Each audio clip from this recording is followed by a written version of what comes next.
ओम नमः शिवाय. नमस्कार सगळ्यांना.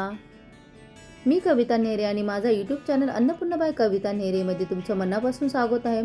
आज आपण बनवणार आहोत सगळ्यात आवडती झटपट आणि खूप चविष्ट रेसिपी कांदा पोहे. तर चला वेळ न घालवता आपण सुरुवात करूया नवीन रेसिपीसाठी. आणि यासाठी लागणारी सामग्री: भिजवलेले पोहे 250 ग्रॅम घेतले आहे मी 4 ते 5 लोकांसाठी बनवणार. चिरलेला कांदा, बटाटे, शेंगदाणे, कोथिंबीर, कढीपत्ता, स्लाइस केलेल्या मिरच्या, मोहरी, जिरे आणि हळद. चला तर सुरुवात करूया नवीन रेसिपीसाठी. सर्वप्रथम कढई गरम होण्यास ठेवूया. कढईत तेल गरम झाले की त्यामध्ये आपण शेंगदाणे थोडेसे फ्राय करून घेऊया क्रिस्पी होईपर्यंत. हे शेंगदाणे आपण टॉपिंगसाठी वापरणार, छान लागतात. शेंगदाणे तळून घेतले छान असे.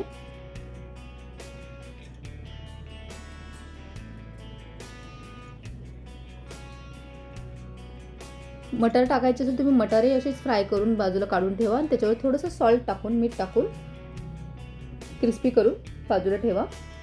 हे आपल्याला लास्टला टॉपिंगसाठी पाहिजे आहे, गार्निशिंगसाठी आणि टेस्टसाठी खूप छान लागतात. हे आपले शेंगदाणे तळून झाले आहे, हे काढून ठेवूया आणि याच्यावर थोडंसं चवीप्रमाणे मीठ स्प्रिंकल करूया.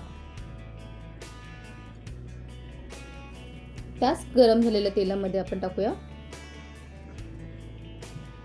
मोहरी. मोहरी तडतडली की जिरे ॲड करूया. त्याच्यानंतर कढीपत्ता ॲड करूया. छान असा अरोमा सुटतो कढीपत्त्याचा. त्याचा फोडणी छान बसली तर कुठलीही भाजी किंवा कुठलाही पदार्थ खूप छान बनतो. यामध्येच आपण बटाटे धुवून ठेवले होते, चिरून ठेवलेले, ते टाकून थोडेसे पहिले शिजवून घेऊया. छान असे परतून घेऊया लो फ्लेमवरती आणि सॉफ्ट होईपर्यंत शिजवूया. बटाटे अगोदरच टाकायचे, त्याच्यानंतरच कांदा टाका, कारण बटाटे कच्चे राहतात नाही तर.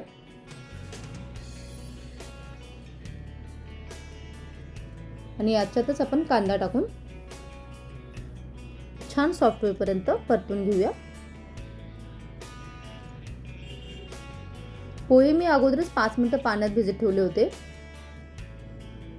जास्त वेळ ठेवले तर पोहे चिकट होतात, म्हणून नेहमी पोहे भिजवताना रेसिपी बनवायच्या वेळेसच पोहे भिजवून ठेवा. जास्त वेळ पोहे भिजवून ठेवू नका.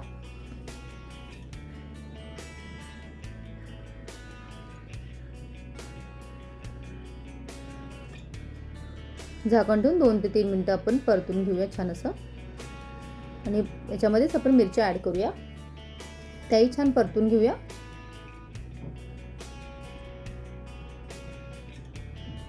सॉफ्ट झाला बटाटा आणि कांदा, पोहे अगदी छान लागतात.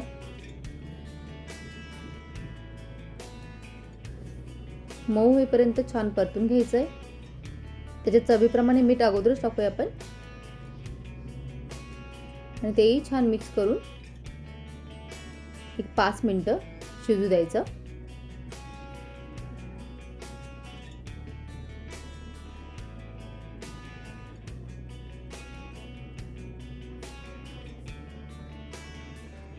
हा नाश्ता एकदम झटपट होणारा, सगळ्यांना आवडणारी रेसिपी आहे. त्याच्यावर 5 मिनिटं झाकण ठेवून शिजू देऊया आपण. हे छान असं आपला कांदा आणि बटाटा मऊ झाला आहे.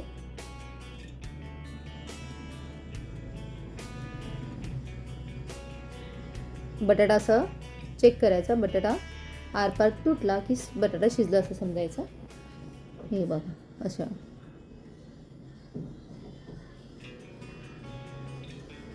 छान याचा सुगंध घरभर पसरला या फोडणीचा.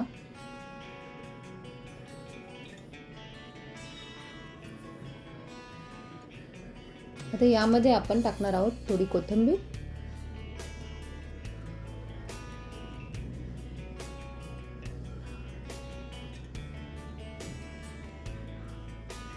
हळद टाकूया आणि तेही छान मिक्स करून घेऊया.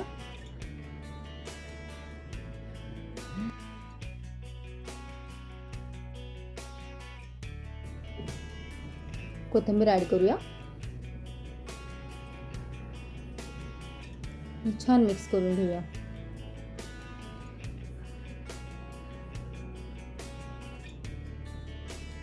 आता यात आपण भिजवलेले पोहे ॲड करणार आहोत आणि हे पण छान असं मिक्स करून 5 मिनटं आपण शिजवू देणार आहोत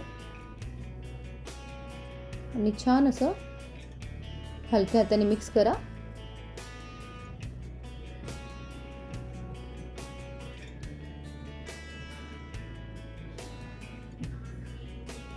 आपण अगोदर थोडं मीठ टाकलं होतं म्हणून नंतर चवीप्रमाणे तुम्ही ॲड करा. फोडणीमध्ये मीठ टाकल्यामुळे बटाट्यालाही ते छान असं मिक्स होतं, चवीला छान लागतं. नंतरून टाकलं तर मग बटाट्याला मीठ शक्यतो लागत नाही तेवढं, त्याच्यामुळे थोडंसं अगोदर टाका आणि थोडंसं नंतर, पण चवीप्रमाणे टाका अंदाज घेऊन. छान असे मिक्स करून घ्यायचे. आणि हो टिप्स, पोहे जास्त वेळ भिजवू नका, नाही तर ते चिकट होतात.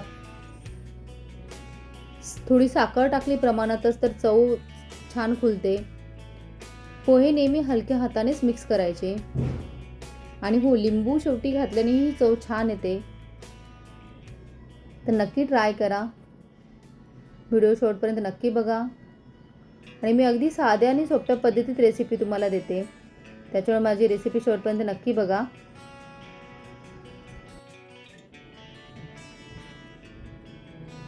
छान हलक्या हाताने असं मिक्स करायचं.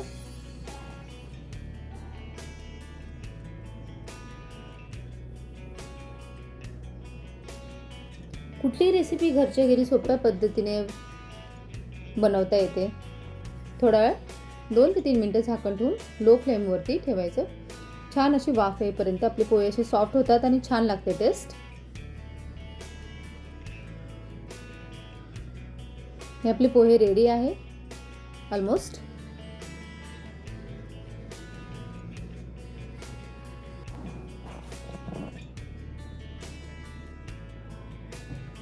आणि हो, पोट भरण्याची गोष्ट नसून ती एक कला आहे आणि हीच कला तुम्ही सगळ्यांनी जपावी म्हणून मी तुमच्यासाठी अगदी सोप्या पद्धतीत घेऊन येते घरगुती रेसिपी, अगदी घरगुती सामग्रीमध्ये. तर नेहमी माझे व्हिडिओ शेवटपर्यंत बघा. हे बघा आपले छान असे पोहे हे तयार आहे. यामध्ये आपण वरतून थोडी साखर टाकणार आहे. साखर टाकल्यामुळे थोडीशीच टाकायची, ज्याने चव आणखीन फुलते, छान लागते पोहे. नक्की ट्राय करून बघा.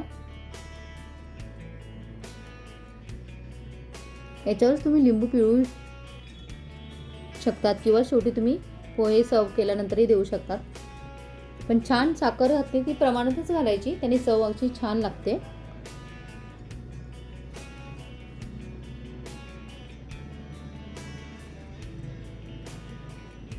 हे 5 मिनिटं झाले आहे. ते पोहे आपले रेडी आहे, कांदा पोहे. गॅस बंद करा आणि पोहे सर्व करा. हा नाश्ता कुणालाही छान आवडतो, नक्की ट्राय करा ह्याप्रमाणे. जर ही रेसिपी तुम्हाला आवडली असेल तर व्हिडिओला लाईक करा, कमेंट्स करा आणि अन्नपूर्णा बाय कविता नेहरे चॅनलला सबस्क्राईब करायला विसरू नका.